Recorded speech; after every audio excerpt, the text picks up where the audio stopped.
Olá, sou o professor Everardo e hoje vamos dar início à nossa aula de língua portuguesa com a nossa mensagem da semana. Boa semana para você! Que não te falte nada, principalmente alegria, saúde, sucesso e paz. Que não falte o amor e a vontade de sonhar e perseguir esses sonhos. Que encontre sempre razões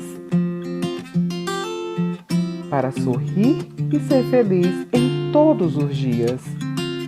E se houver dificuldades, que haja também muita força para as derrotar. Tenha uma ótima semana! Vamos agora relembrar o que aprendemos na aula passada sobre verbo. Então, querido aluno, você sabe o que é verbo?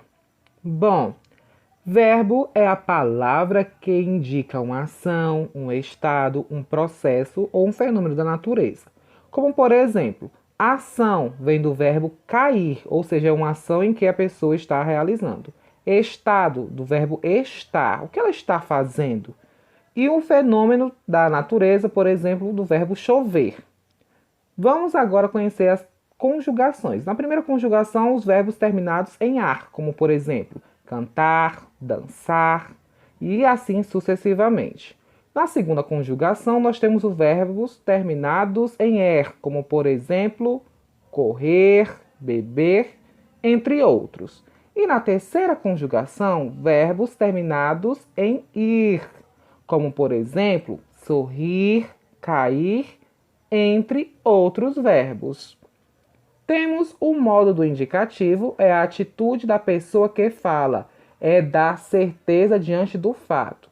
Temos então o tempo presente, ou seja, aquilo que está acontecendo. Olha só na frase: gosto de livros que falam de crianças. Temos os verbos gosto e falam, que estão no presente. Por sua vez, temos o pretérito perfeito, ou seja, quer dizer o passado, que já aconteceu. Na frase, Ana comeu toda a comida.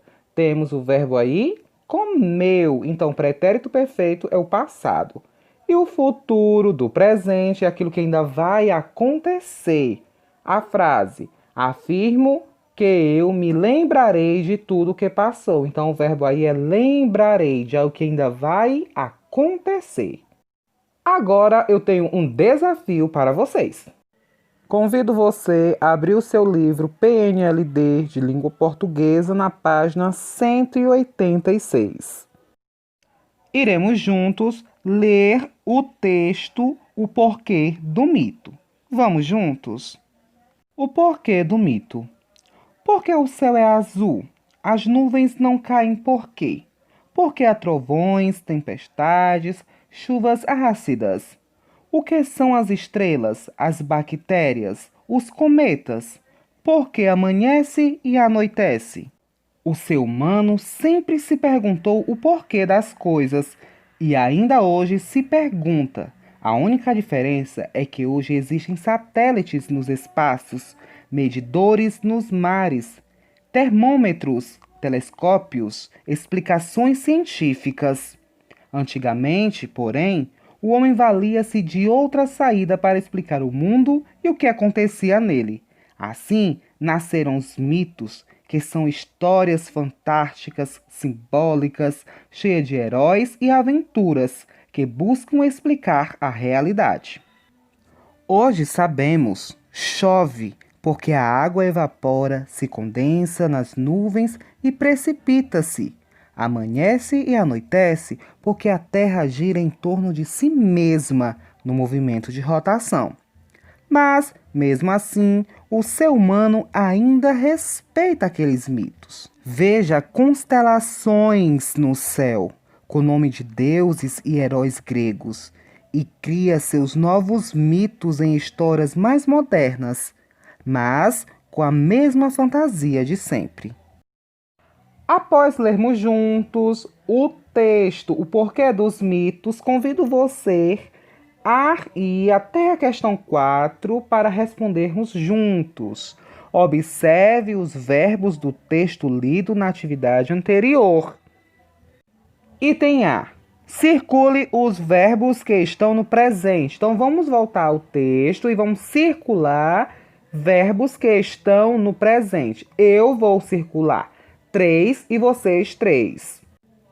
No primeiro parágrafo, temos o verbo caem e ar. Então, agora com vocês, circulem mais verbos. Já no item B, nós vamos sublinhar, ou seja, passar uma lista abaixo da palavra, onde tem verbos no passado. Dessa vez, eu irei sublinhar 2 e vocês outros verbos. No segundo parágrafo, nós temos a palavra perguntou e acontecia. Agora é com vocês. Após concluírem a questão 4, vamos retornar à questão 3, lá no item A. De acordo com o texto, antigamente, como as pessoas explicavam o mundo e seus acontecimentos? Então, de que forma as pessoas explicavam o que iria ou o que acontecia no mundo? De acordo com o texto que nós lemos.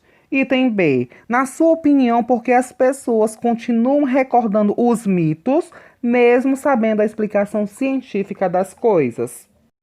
Ou seja, mesmo tendo todas as explicações concretas, por que as pessoas ainda usam os mitos para contar histórias?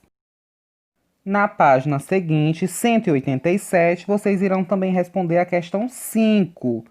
Vejam que temos uma frase que diz: verão será marcado por calor e poucas chuvas. E aí no item A está pedindo para você identificar e copiar o verbo da manchete. Então vocês vão identificar qual é o verbo que está nesta frase. No item B, em qual tempo está sendo empregada essa frase. E o item C, por que ele foi empregado nesse tempo verbal que vocês identificaram. Ao concluir a questão 5, vocês irão passar para a questão 6, onde irão completar as frases com os verbos e os tempos verbais indicados nos parênteses. Por exemplo, vamos responder juntos o item A. Na frase, a mitologia, espaço, há muito tempo. E dentro do parêntese, nós temos a palavra surgir e o tempo verbal passado. Então, como é que eu vou transformar essa palavra surgir no passado? Vai ser qual palavrinha? Muito bem, surgiu. E aí eu vou completar lá na minha frase no item A. Então a frase vai ficar: a mitologia surgiu há muito tempo. E assim eu vou responder o item B, C, D e E. Não esqueçam que em cada frase haverá parênteses com os verbos e os tempos verbais, para vocês transformarem esse verbo no tempo que está sendo informado. Qualquer dúvida, procure o seu professor e não esqueça que ao concluir as atividades, vocês devem enviar ao professor para as análises e correções. Um forte abraço a todos e até a próxima aula!